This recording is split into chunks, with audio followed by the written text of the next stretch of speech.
سيدنا كريم صلى الله عليه وسلم سيدنا كريم صلى الله عليه وسلم ومولانا وملجانا ومعوانا محمد صلى الله عليه وسلم النبي الأمي العربي القرشي الحاشمي الأبطحي المكي المدني التحامي الشاهد المشهود الولی المقرب اما بعد فاعوذ باللہ من الشیطان الرجیم بسم اللہ الرحمن الرحیم قال اللہ تبارک و تعالی فی القرآن المجید والفرقان الحمید یا ایہا الذین آمنوا کتب علیکم الصیام کما کتب علی الذین من قبلکم لعلکم تتقون صدق اللہ مولانا العظیم۔ اللہ جل مجدہ کی حمد و ثنا اور حضور راحت قلب و جان صلی اللہ تعالی علیہ وآلہ وسلم کی بارگاہ کرم میں عقیدتوں، محبتوں اور چاہتوں کا خراج پیش کرنے کے بعد برادران اسلام، اللہ رب العزت کا لاکھ لاکھ شکر ہے کہ جس نے ماہ رمضان المبارک 1443 کا پہلا جمعہ عطا فرمایا ہے۔ اللہ رب العزت اس مہینے میں ہمیں کثرت سے اپنا ذکر کرنے، عبادت کرنے اور اپنی بندگی کرنے کی توفیق عطا فرمائے۔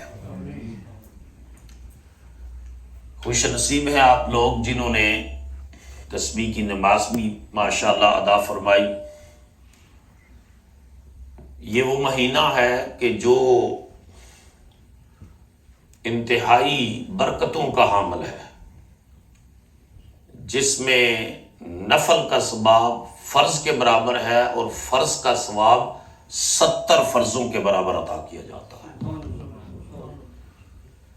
اللہ پاک نے ارشاد فرمایا یا ایھا الذین آمنوا کتب علیکم الصیام، اے ایمان والو تمہارے اوپر روزے فرض کیے گئے ہیں، کما کتب علی الذین من قبلکم، جس طرح کہ تم سے پہلی امتوں پر بھی روزے فرض کیے گئے تھے، لعلکم تتقون، تاکہ تم متقی بن جاؤ، پرہیزگار بن جاؤ، صاحب تقوی بن جاؤ۔ جب تک انسان کے اندر تقوی کا جوہر اور تقوی کا نور نہیں آتا، وہ اس وقت تک جنت کا مستحق نہیں بن سکتا۔ اور تقوی ہے کیا؟ کہ کھانے کی حلال چیز موجود ہے لیکن نہیں کھا رہا، سخت پیاس لگی ہے، انرجی کا لیول کم ہے، مشروبات پڑے ہیں، نہیں پی رہا اللہ کا حکم سمجھ کر، گھر میں حلال بیوی موجود ہے، جنسی خواہش ہے، ان کے قریب نہیں جا رہا اللہ کا حکم سمجھ کر۔ یہ پریکٹس کروائی جا رہی ہے کہ جب تم نے اللہ کا حکم سمجھ کر حلال چیزیں چھوڑ دی ہیں تو رب کا حکم سمجھ کر حرام کو بھی چھوڑ دو۔ جب انسان حرام کو بھی چھوڑ دیتا ہے تو اس کے دل میں تقوی کا وہ نور داخل کر دیا جاتا ہے، وہ نور داخل کیا جاتا ہے کہ چلنے والا چلتا زمین پر ہے اور آسمان کے ملائکہ اس کو سلام محبت پیش کرتے ہیں۔ رمضان المبارک میں رسول اللہ صلی اللہ تعالیٰ علیہ وآلہ وسلم کی معمولات میں جو بات تھی، ایک تو حدیث پاک میں آتا ہے کہ رسول اللہ صلی اللہ علیہ وسلم اپنے تہمت مبارک کو کس کے باندھتے، شدہ میں ازرہ، یہ پریپریشن فار رمضان ہوتی کہ رمضان المبارک میں پوری طاقت اور توانائی کے ساتھ، پورے شوق اور جذبے کے ساتھ، پوری محبت اور وارفتگی کے ساتھ، پورے جذبے اور لگن کے ساتھ حضور خود بھی اور اپنی ازواج مطہرات کو بھی اور اپنے اصحاب کو بھی اللہ کی بندگی اور اللہ کی عبادت کا درس بھی دیتے اور پریکٹیکل نمونہ بھی پیش کرتے، اور اس کے ساتھ ساتھ رسول اللہ صلی اللہ علیہ وسلم کا دریائے صحابت بھی جوش میں آ جاتا۔ اللہ کے رسول علیہ الصلوۃ والسلام بہت زیادہ صحابت فرماتے۔ حضور تو ویسے ہی جواد تھے، فیاض تھے، سخی تھے، لیکن رمضان المبارک میں رسول اللہ کا دریائے صحابت اور جوش میں آ جاتا تھا۔ یہ آگے ہو جائیں تاکہ پیچھے والوں کے لیے آسانی رہے۔ آگے والی سب اکبر صاحب آگے تشریف لیں، خان صاحب آگے۔ تو حضور کا دریائے صحابت اور جوش میں آ جاتا۔ قرآن مجید میں اللہ پاک نے ارشاد فرمایا ہے وَمَا تُنْفِقُوا مِنْ شَيْءٍ فِي سَبِيلِ اللَّهِ یوفیٰ الیکم وانتم لا تظلمون، کہ جو چیز بھی تم اللہ کی راہ میں خرچ کرتے ہو نا، تو سب سے جو بڑی چیز ہے نا وہ طاقت ہے یقین کی، کہ انسان کے اندر کنوکشن، یقین کی طاقت اگر آ جائے تو یقین محکم، اقبال کہتے تھے یقین محکم عمل پہ ہم، محبت فاتح عالم جہاد زندگانی میں ہے یہ مردوں کی شمشیریں، کہ مرد کی تلوار کیا ہے؟ وہ یقین محکم ہے، وہ اس کا پختہ ارادہ ہے، عمل پہ ہم، ایک تسلسل کے ساتھ عمل کرنا، یقین محکم عمل پہ ہم۔ فرمایا یہ زندگی کے میدان میں تلواریں ہیں مرد میدان کے لیے۔ تو قرآن مجید ایک یقین دلا رہا ہے کہ وَمَا تُنْفِقُوا مِنْ شَيْءٍ فِي سَبِيلِ اللَّهِ، من شَيْءٍ کے اندر ایک چھوٹی سی کھجور بھی آ جاتی ہے، کہ جو بھی تم اللہ کی راہ میں خرچ کرتے ہو نا، فرمایا یوفیٰ الیکم، گارنٹی دینے والا رب کہہ رہا ہے تمہیں اس کا پورا بدلہ عطا کیا جائے گا۔ اونچا بولو نا ذرا، یوفیٰ الیکم، تمہیں اس کا پورا بدلہ دیا جائے گا، وَأَنْتُمْ لَا تُظْلَمُونَ، اور تمہارے اوپر ظلم نہیں کیا جائے گا۔ ایک شخص اللہ کی راہ میں خرچ کرے اور پھر اس کو بدلہ نہ ملے، وجہ کیا ہے؟ وجہ صرف یہی ہے نا، جب ہم جو ہے انفاق فی سبیل اللہ نہیں کرتے، انسان کی طبیعت کے اندر فطرتی طور پر اللہ پاک نے بخل رکھا ہے اس کے اندر۔ قرآن مجید نے کہا ہے وَإِنَّهُ لِحُبِّ الْخَيْرِ لَشَدِيدٌ۔ ایک بات تو یہ ہے کہ فرمایا پیسہ جمع کرنا، مال جمع کرنا، دولت، اس کی محبت انسان کے اندر رکھی گئی ہے، پھر اس کے اندر بخل بھی رکھا گیا ہے، اس کے اندر سخا بھی رکھا گیا ہے۔ اب ایک ایسی کریکٹرسٹک، ایک ایسی خوبی جو انسان کے اندر موجود ہے لیکن بخل اس کو دبا کر رکھتا ہے، فرمایا مومن بخل کو دبا کر سخا کو اجاگر کرتا ہے تو اللہ رب العزت اپنی طرف سے اس کے لیے رحمتوں کے دروازے کھول دیتا ہے۔ رحمتوں کے دروازے اللہ تعالیٰ اس کے لیے کھول دیتا ہے۔ اللہ پاک نے قرآن مجید کے اندر ارشاد فرمایا وَإِنَّهُ لِحُبِّ الْخَيْرِ لَشَدِيدٌ، مال کی محبت یہ نیچرل چیز ہے۔ کہتے ہیں جی فلاں بندے کو بڑے پیسے پسند ہے، فلاں بندے کو نہیں، ہر انسان کے اندر یہ رکھا، لیکن کئی انسان اس خواہش کو مغلوب رکھتے ہیں اور انفاق کو، اثار کو، قربانی کو، خرچ کرنے کو، فیاضی کو، جوادیت کو، صحابت کو، ان چیزوں کو غالب رکھتے ہیں، اور کیونکہ انہیں اللہ کے وعدے پر یقین ہوتا ہے کہ کوئی بینک، کوئی فائنینشیل انسٹیٹیوٹ اس طرح اتنا پکا وعدہ نہیں کر سکتا جتنا پکا، سچا اور کھرا وعدہ میرا رب فرماتا ہے۔ اور پھر قرآن مجید کہتا ہے الذی جمع مالا وعددہ یحسب ان مالہ اخلدہ کلا لینبذن فی الحطمہ۔ فرمایا انسان اپنا مال جمع کرتا ہے، الذی جمع مالا وعددہ، پھر اس کو گنتا رہتا ہے، اپنے اکاؤنٹس چیک کرتا ہے کہ اس میں سے پیسے کتنے گئے ہیں اور کتنے آئے ہیں، عددہ گنتا رہتا ہے، اور اگر تقیے میں رکھے ہیں تو پھر کبھی کبھی ہفتے کے بعد نکال کے کہ پورے ہی ہیں، اس میں سے کوئی غائب تو نہیں ہوگے، جمع مالا وعددہ یحسب ان مالہ اخلدہ، اور یہ گمان کرتا ہے کہ اس کا مال سدا اس کے پاس رہے گا، اس کی دولت ہمیشہ اس کے پاس رہے گی۔ کَلَّا لَيُنبَذَنَّ فِي الْحُطَمَةِ، فرمایا اس کو چکنا چور کر دینے والی جگہ پر پھینک دیا جائے گا۔ لیکن جو انسان اللہ کی راہ میں خرچ کرتا ہے تو حدیث میں آتا ہے اللہ اپنے دستے قدرت میں اس مال کو پکڑ لیتا ہے۔ دستے قدرت، اللہ کا ہاتھ ہمارے جیسا نہیں ہے، اللہ جسم اور جسمانیت سے پاک ہے، بولو سارے، جسم اور جسمانیت سے پاک ہے، لیکن کئی جگہ پر جو اللہ نے اپنا ہاتھ کہا ہے نا کہ میرا ہاتھ، ید اللہ، اللہ کا ہاتھ، ید اللہ فوق ایدیہم، ان کے اوپر اللہ کا ہاتھ ہے۔ رسول اللہ صلی اللہ علیہ وسلم کنکریاں پکڑ کر کافروں نے حضور کے گھر کا محاصرہ کیا ہوا تھا کہ آج رات معاذ اللہ اس شمع ہدایت کو گل کر دیں گے، انہیں خبر نہ تھی وہ شمع کیا بجھے جسے روشن خدا کرے۔ تو رسول اللہ صلی اللہ علیہ وسلم نے زمین سے مٹی اور کنکریاں اٹھائیں اور اٹھا کر اس طرح پھینکی، وہ کافروں کو حضور نظر نہیں آئے اور حضور ان کے اندر سے گزر گئے۔ ہجرت کی رات رسول خدا صلی اللہ علیہ وسلم ان کے اندر سے گزر گئے۔ جب حضور ان کے اندر سے گزر گئے اور وہ دیکھ نہ سکے، اللہ تعالیٰ نے قرآن مجید میں اس عمل کے اوپر تبصرہ کیا، فرمایا وَمَا رَمَيْتَ إِذْ رَمَيْتَ وَلَكِنَّ اللَّهَ رَمَى، میرے محبوب جو کنکریاں تو نے پھینکی ہیں وہ تو نے نہیں، وہ تو میں نے پھینکی ہے۔ اللہ پاک دستے مصطفیٰ کو دستے خدا ڈکلیئر کر رہا ہے، فرمایا وہ کنکریاں میرے حبیب تو نے نہیں، وہ تو میں نے پھینکی ہے۔ اللہ جسم سے پاک ہے، جسمانیت سے پاک ہے، لیکن یہ چیزیں جو جب اللہ تعالیٰ فرماتا ہے تو اس سے اس کی قدرت کا ہاتھ مراد ہوتا ہے۔ تو جو ہم چیریٹی کرتے ہیں، صدقہ کرتے ہیں، اللہ کی راہ میں خرچ کرتے ہیں، تو اس کے بارے میں بھی آتا ہے اللہ اس کو اپنے دائیں ہاتھ میں پکڑ لیتا ہے اور اس کو بڑھاتا رہتا ہے، بڑھاتا رہتا ہے، بڑھاتا رہتا ہے۔ قرآن مجید کے اندر اللہ پاک نے فرمایا یا ایھا الذین آمنوا انفقوا مما رزقناکم۔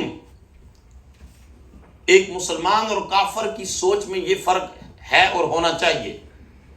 کافر یہ سمجھتا ہے کہ میرے پاس جو مال و دولت ہے یہ میری ایکسپرٹائز کا نتیجہ ہے، یہ میری سکلز کا نتیجہ ہے، یہ میری پروفیشنلزم کا نتیجہ ہے، یہ میری ہارڈ ورکنگ کا نتیجہ ہے، یہ میرے سمارٹ ہونے کا نتیجہ ہے، یہ میری بیٹر پلاننگ کا نتیجہ ہے۔ ایک مٹیریلسٹک اپروچ مسلمان ہو تب بھی، اور اگر غیر مسلم ہو تو وہ تو کیٹاگوریکلی قرآن اعلان کرتا کہ یہ میری پلاننگ ہے، یہ میری ہارڈ ورکنگ ہے، یہ میری سمارٹنس ہے، یہ میری پروفیشنلزم ہے، یہ میرے سکلز ہیں، یہ میری ایکسپرٹائز ہے، یہ ساری میری جد و جہد ہے۔ اللہ فرماتا ہے انفقوا مما رزقناکم، فرمایا اس مال سے خرچ کرو جو ہم نے بطور رزق تمہیں عطا فرمایا ہے۔ فرمایا یہ تیری محنت کا نتیجہ نہیں ہے، تیرے سے زیادہ خوبصورت شکلوں والے رول رہے ہیں۔ فرمایا جس کو عطا کرتا ہوں میں عطا کرتا ہوں، چونکہ کافر کے لیے یہی دنیا ہے، کافر کے لیے آخرت بولو نہیں ہے، سارے بولو آخرت۔ مجھ سے لوگ کہتے ہیں جی یہ ڈیوڈ مر گیا، فرینکل مر گیا، دوست تھا ہمارا، دعا۔ میں نے کہا قرآن مجید تو کہتا ہے کہ لا خلاق لہم فی الآخرۃ، کافر کے لیے آخرت میں ایک رتی برابر بھی حصہ نہیں ہوگا، اور مومن کے بارے میں حکم ہے یہ کھجور بھی صدقہ کرتا ہے تو جنت کا دروازہ کھل جاتا ہے۔ اس وجہ سے کافر کے لیے ہم فاتحہ خوانی نہیں کر سکتے، کافر کے لیے صالح ثواب نہیں کر سکتے۔ عبداللہ بن جدعان بہت سخی آدمی تھا مکہ مکرمہ میں، اس کی بڑی حویلی تھی، جو مہمان آتا اس کی حویلی میں ٹھہرتا، جو بھوکا آتا اس کے دسترخوان سے کھانا کھاتا۔ بڑی، یعنی آج دیکھ لیں آپ دنیا میں ویلفیئر اور چیریٹی کرنے والے کیسے کیسے بڑے بڑے ادارے ہیں چیریٹی کرتے۔ تو حضرت عائشہ نے پوچھا یا رسول اللہ صلی اللہ علیہ وسلم یہ شخص بڑا سخی تھا، بڑا غریبوں کو دیتا تھا اور بھوکا اس کے دسترخوان سے کھانا کھاتا تھا، مہمان اس کی گھر میں آ کر حویلی میں ٹھہرتا تھا، تو کفر پر مر گیا، تو حضور اس کے عمل اس کو آخرت میں فائدہ دیں گے؟ فرمایا آخرت میں فائدہ صرف مومن کا عمل اس کو دے گا، کافر کو آخرت میں کوئی عمل اس کا بولو فائدہ نہیں دے گا۔ دنیا میں شہرت مل گئی، دنیا میں ناموری مل گئی، دنیا میں کوئی، آخرت میں مومن کے لیے فائدہ ہے، کافر کے لیے کوئی فائدہ نہیں ہے۔ اور مومن کا ہر عمل ریزرو رکھا جا رہا ہے، ہر سجدہ ریزرو رکھا جا رہا ہے۔ یہ دیکھیں نا، ہم نماز پڑھتے ہیں نا، تو امام صاحب اگر دوسرے سجدے میں ہوں اور بندہ پیچھے سے شامل ہو تو فطرتی امر ہے، بندہ انتظار کرتا ہے یہ تو پہلا سجدہ بھی کر لیا، رکعت بھی گئی، تو دوسرا سجدہ کر رہے ہیں تو میں انتظار کروں یہ دوسرے سجدے سے اٹھیں تو پھر میں رکعت میں شامل ہو جاتا ہوں۔ علماء نے پتہ کیا لکھا ہے؟ اللہ اکبر، انہوں نے کہا کہ وہ جو دوسرے سجدے میں امام ہے اور یہ شخص پہنچ گیا ہے تو اس دوسرے سجدے میں اس کو جوائن کر لے، یہ ایڈیشنل سجدہ ہوگا اس کے نماز میں، کیونکہ رکعت اس کو نہیں ملی، اس کا ایڈیشنل سجدہ ہوگا۔ فرمایا قیامت کے دن یہ سجدہ بھی دکھا دیا جائے گا، قیامت کے دن یہ سجدہ بھی دکھایا جائے گا کہ تو نے جو نماز پڑھی وہ تو پڑھی، یہ اضافی سجدہ تھا جو تو نے کیا، آج دیکھ تیرے نامہ اعمال میں روشن ہے۔ تو فرمایا یا الذین آمنوا انفقوا مما رزقناکم، لوگوں خرچ کرو اللہ کی راہ میں جو رزق ہم نے تم کو عطا کیا ہے، ہم نے عطا کیا ہے۔ یہ سوچ بدل دے کہ پیسہ میرا، مال میرا، مکان میرا، زمین میری، پلاٹ میرا۔ اللہ کہتا ہے تجھ کو جو دیا ہے میں نے عطا فرمایا، میں نے عطا کیا ہے، اور جب چاہوں لے لوں۔ آپ کو پتہ ہے نا، قرآن مجید نے واقعہ بیان کیا باضابطہ کہ ایک شخص کا باغ ہے اور وہ کہتا ہے یہ میرا باغ، تو دوسرا اس کو کہتا ہے کہ نہیں ہمارا باغ، وہ باغ کھلا ہوا خوبصورت کھیتی پورا جوبن پر۔ تو وہ مومن کہتا ہے جو ایمان والا ہے اس دور کا، وہ کہتا ہے ماشاءاللہ لا حول ولا قوت الا باللہ، یہ کتنا خوبصورت کھلا ہوا باغ ہے میرے رب کے فضل سے۔ اور دوسرا کہتا ہے اور اس کو اللہ کی راہ میں خرچ کر، دوسرا کہتا ہے نہیں، راتوں رات قرآن کہتا ہے اس کا باغ جس نے انکار کیا، جس نے طنز کیا، جس نے نقد کیا، جس نے تنقید کی، جس نے کرٹیسزم کیا، جس نے ناشکری کی، قرآن اعلان کرتا ہے راتوں رات اس کے باغ کو اجاڑ دیا گیا۔ اللہ نے فرمایا تو سمجھتا ہے یہ تو پانی کر دیتا رہا اور گوڈی کرتا رہا، تب اس کو جو ہے جوبن آیا ہے، یہ تو میں نے اپنے فضل سے دیا تھا۔ اور جس نے کہا تھا ماشاءاللہ لا حول ولا قوت الا باللہ، اس کا باغ سلامت بھی رہا، نفع بخش بھی رہا۔ تو یہ سوچ بدلنے کی ضرورت ہے کہ جی میرا نہیں، اللہ کا عطا کردہ ہے۔ بولو سب، کس کا عطا کردہ؟ اللہ کا۔ مما رزقناکم، آگے فرمایا من قبل ان یاتی یوم لا بیع فیہ ولا خلۃ ولا شفاعہ، اس دن کے آنے سے پہلے خرچ کرو جس دن کوئی سودے بازی کام نہ دے گی، جس دن کوئی خرید و فروخت کام نہ دے گی، جس دن کوئی ڈیل کام نہ دے گی، ولا خلۃ، اور جس دن کوئی دوستی کام نہ دے گی۔ آج تو ہم کہتے ہیں یہ انویسٹمنٹ کر لو، چلو کوئی مشکل وقت آیا میرا دوست ہے، بیک اپ ہے، کر لے گا۔ فرمایا جس دن کوئی دوستی کام نہ دے گی، ولا شفاعہ، اور کوئی سفارش کام نہ دے گی۔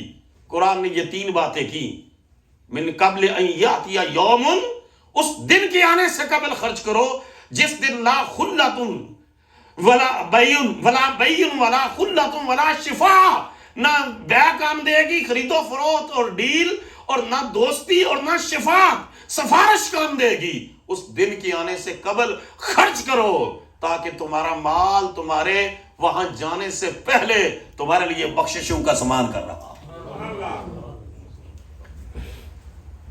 اللہ اکبر، اللہ اکبر۔ ایک صحابی کہتے ہیں، بیان کرتے ہیں، کہتے ہیں میں نے اللہ کے حبیب صلی اللہ تعالیٰ علیہ وآلہ وسلم کو دیکھا کہ رسول خدا صلی اللہ علیہ وسلم بیت اللہ شریف کے سائے میں بیٹھے تھے، اور آپ ارشاد فرما رہے تھے کہ بہت خسارے والے ہیں وہ لوگ، بہت خسارے والے ہیں وہ لوگ، بہت خسارے والے ہیں وہ لوگ۔ 3 مرتبہ رسول پاک علیہ الصلوۃ والسلام نے جملہ ارشاد فرمایا، 3 مرتبہ۔ تو کہتے ہیں مجھے پسینہ آنے لگا کہ میں نے کہا کہ شاید مجھ سے کوئی کوتاہی ہوئی ہے، میرا کوئی عمل ایسا ہے۔ حضور نے 3 مرتبہ یہ ارشاد فرمایا اور ساتھ فرمایا رب کعبہ کی قسم، وہ لوگ خسارے والے ہیں، وہ لوگ خسارے والے ہیں، وہ لوگ گھاٹے والے۔ تو کہتے ہیں مجھے پسینہ آنے لگا کہ مجھے کوئی کوتاہی ہوئی ہے، مجھ سے کوئی کمی بیشی ہوئی ہے۔ حضور یہ ارشاد فرمایا تو میں نے عرض کی میرے ماں باپ حضور پر قربان جائیں۔ صحابہ جب حضور سے بات کرتے نا، اللہ اکبر، کیا انداز محبت اور انداز ادب ہوتا تھا صحابہ کا۔ وہ جب حضور سے عرض کرتے نا تو کہتے فدا کا ابی و امی، میرے ماں باپ حضور پر قربان جائیں، میرے ماں باپ حضور پر قربان جائیں۔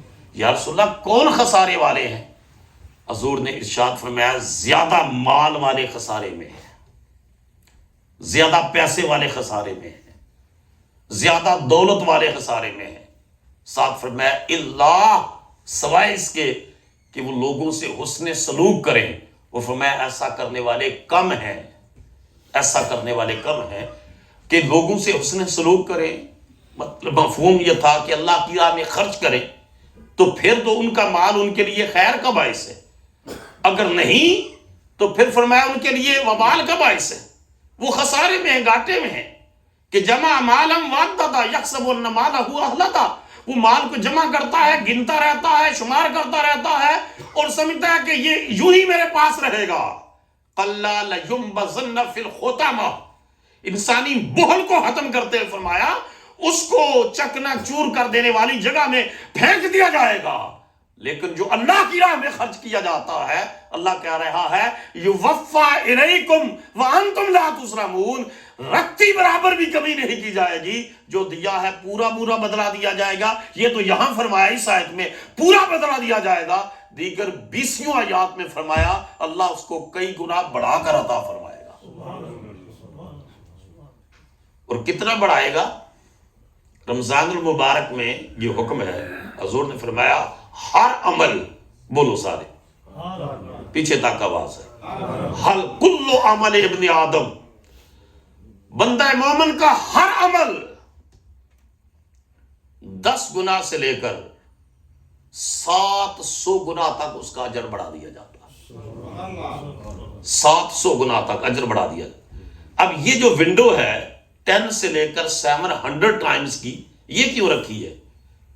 یہ اس وجہ سے رکھی ہے کہ ہر شخص کی انٹینشن ڈیفرنٹ ہے، ہر شخص کا خلوص ڈیفرنٹ ہے، ہر شخص کا جذبہ ڈیفرنٹ ہے، ہر شخص کی فدائیت ڈیفرنٹ ہے۔ ایک بندے کو کہہ دیجیے اللہ کی راہ میں خرچ کرو تو ٹھیک ہے، وہ 10-20 مرتبہ کہنے کے بعد خرچ کرے گا، تو آپ مجھے بتائیں کہ اس کا وہ اجر ہے جس کو پہلی مرتبہ کوئی شخص کہتا ہے کہ اللہ کی راہ میں خرچ کرو، کہتا ہے جی بسم اللہ میں خرچ کرتا ہوں۔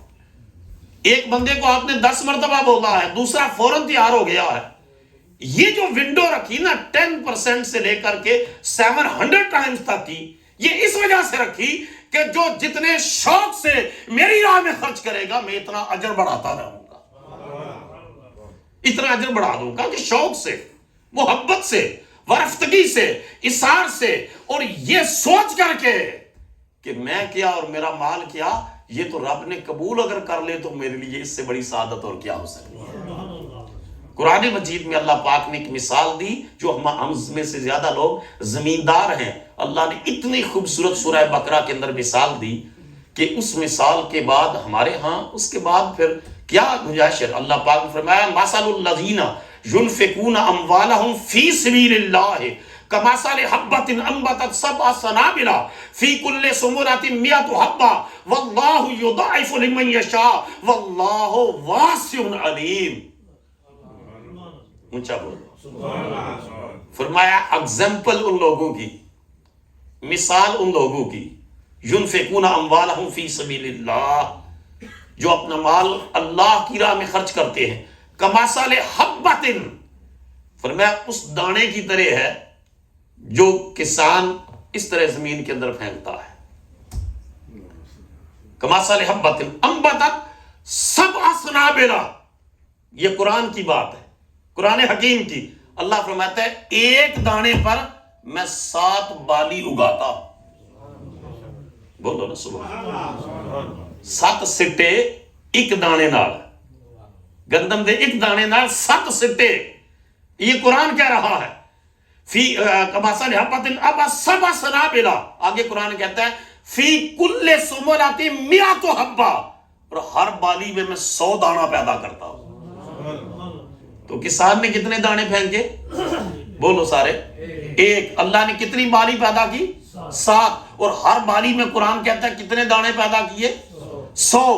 ایک دانے سے رب کہہ رہا ہے میں 700 دانہ دیتا ہوں. اگلی بات سنیے, اگلی. اور پیچھے کہہ رہا ہے یہ ان لوگوں کی مثال ہے ينفقون اموالهم فی سبیل اللہ, جو اللہ کی راہ میں اپنا مال خرچ کرتے ہیں. وہ 1000 اللہ کی راہ میں جو خرچ کر رہا ہے وہ سمجھتا ہے کہ 1000 ہے, نہیں, وہ اس دانے کی طرح ہے جس کو میں 700 گنا تک بڑھا دیتا.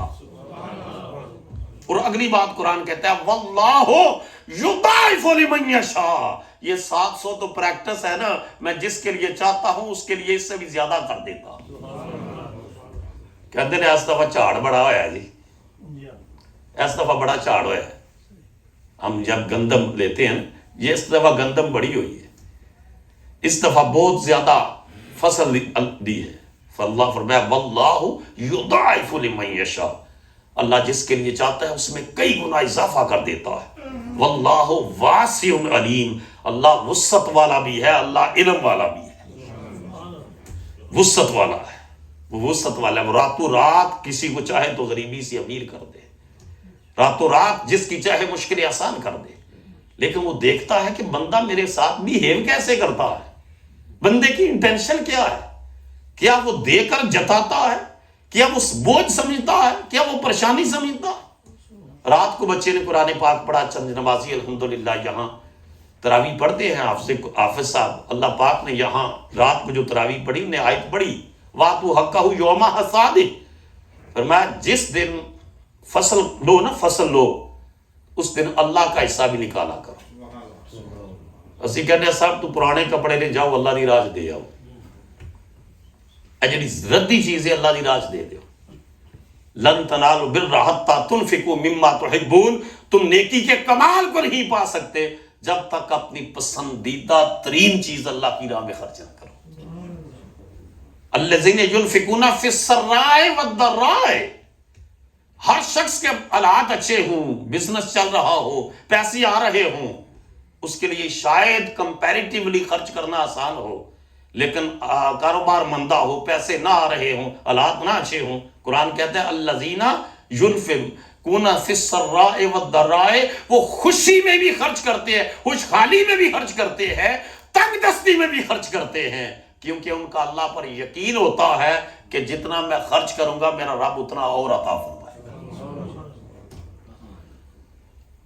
حاضرین محترم, جب ہم یہ بات کرتے ہیں کئی لوگوں کو کہ یہ مسجد ہے, اللہ کا گھر ہے, اس کے اوپر قرض کا بوجھ ہے, تو چند لوگ کہتے ہیں اسی مسجد پاکستان بنوانے ہیں, اسی آزاد کشمیر وچ بنوانے ہیں مسجد, اور بچے کہاں پڑھنے ہیں, اگلی نسل کہاں پڑھنی ہے, وہ یہاں پڑھنی ہے. ان کا ایمان, ان کا عقیدہ, ان کا دین, ان کی دین کی تعلیم, ان کا مرنا اور جینا, ان کے کانوں میں اذان پڑھنا, ان کے کل کو جنازے پڑھنا, وہ آزاد کشمیر میں نہیں ہوں گے, وہ پاکستان میں نہیں ہوں گے, وہ جنازے یہاں ہوں گے, نسلیں اگلی یہاں پڑھیں گی, اگلا سلسلہ یہ چلے گا. میں خود خدا کو گواہ کر کے سوچتا ہوں کہ کبھی کبھی خیال آتا ہے کہ پاکستان کی 10 کے قریب یونیورسٹیز ہیں جن کے پی ایچ ڈی کے تھیسس میں ایویلویٹ کر کے بیچتا ہوں. آج اس وقت بھی اتنا ڈیر لگا ہوا ہے کہ وہ پیچھے کہتے ہیں جی جلدی رپورٹ بھیجیں ہمارے یونیورسٹی کو, ہم نے P H D doctor of philosophy کی ڈگری ایوارڈ کرنی ہے, آپ اپنی ایویلویشن کی رپورٹ بھیجیں. تو کبھی خیال آتا ہے کہ اتنی ہائیلی ایجوکیٹڈ ہو کر یہ بندوں کو یہ خرچ کرو, کیا ہے اس سے بہتر ہے کہ کسی ملٹی نیشنل کمپنی میں جاب کر لی جائے اور اس میں ہزاروں ڈالر کمائے جائیں. لیکن میں سوچتا ہوں کہ دین کو کیا جاہلوں کے حوالے کر دینا ہے کہ جو شخص پراپر طریقے سے دین حاصل کرے, تعلیم حاصل کرے, کیا وہ دین کے راستے کو چھوڑ دے؟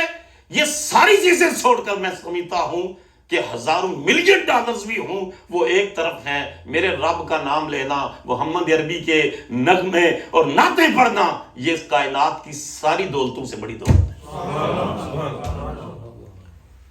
تو میں جب آپ سے کہتا ہوں، میں خدا کو گواہ کر کے کہتا ہوں کہ میرے اوپر قرض کا بوجھ ہے، لیکن یہ چارٹ دیکھ لے لگا ہوا ہے۔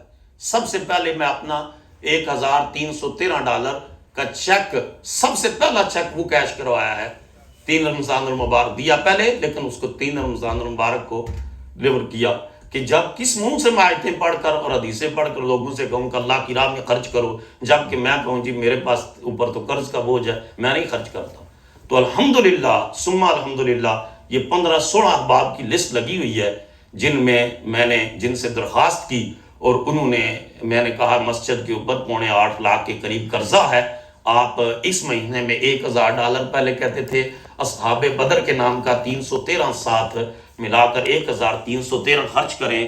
میں ان لوگوں کو سلوٹ پیش کرتا اور دعا کرتا ہوں جنہوں نے میری ہلکی سی درخواست پر انہوں نے کہا ہمارا نام بھی لکھیں، ہم اللہ کے گھر کا قرضہ اتارنے کے لیے خرچ بھی کریں گے۔